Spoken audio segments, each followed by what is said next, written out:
Hi guys, welcome to my YouTube channel. My name is Beatrice Ajayi. I'm an artist based in Scotland, and on this channel I love to show you the mediums I love to use and the subject matter as well.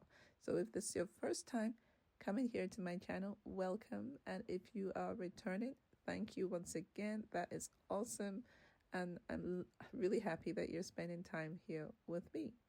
So first off, I wanted to thank all the subscribers who have been helping me with our target for this year, which was to try and get towards 1,000 subscribers. And at the moment, we are so close. So thank you for all of that, for your time, for actually subscribing. And let's get straight into today's topic. So today I wanted us to discuss, getting started as a creative. If you have an interest, how do you get started in your interest area? And I'm going to be referencing my area, my sphere of creativity, which is painting and drawing and everything that is artistic, sometimes sculptural stuff. But in the art sphere, that is where my own interest is. But also, I wanted to expand that and see how you can get started, whatever your creative sphere is. So this can be applicable generically throughout this whole, creative journey that we can have here. So if you've never been someone who's tried out researching or actually stepping into the creativity that interests you, this is that discussion today. This is an encouragement to get you to kickstart your 2025 with this new adventure, a new addition to your life.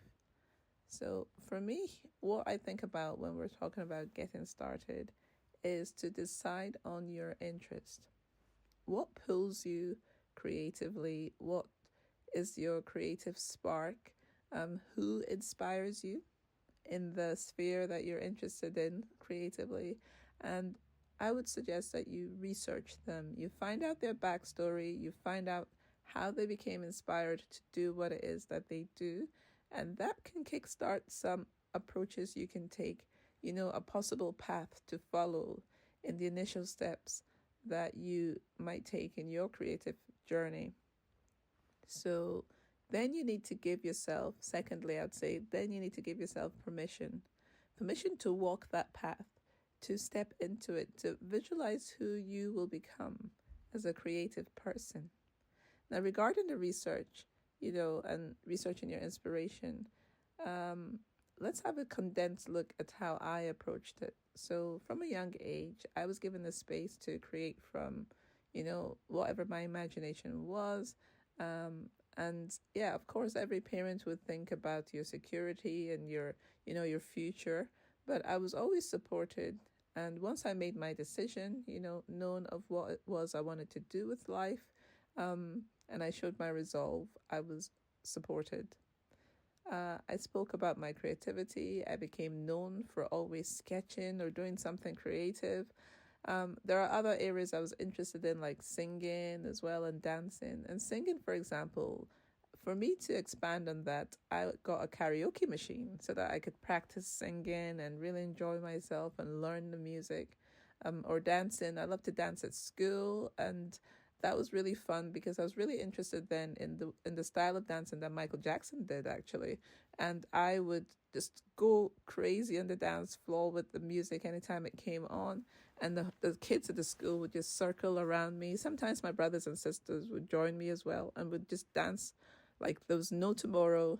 And it was really fun to see the kids really support that as well. So visibly, we were visible in our permission of ourselves for dancing. This means we didn't hide our interests. It means that, everyone would see us in that joy that we were having in that creative sphere that we were doing at the time. So you need to give yourself permission to be visibly creative. It doesn't matter if it's the first day that you've actually, for example, put pencil to paper on a sketchbook. You just go for it. I mean, children are a really great example for this because when they're painting that first painting or sketching that first sketch, they run up to their grandparents or their teacher or their parents and they don't feel restricted. They just show the artwork and they're convinced. They're convinced that they have achieved the goal they set out to achieve. And it's just also, it's just so awesome to see that total abandonment of the joy they have in what it is that they were doing. And they had no expectations in their mindset as they did that. They just shared their vision.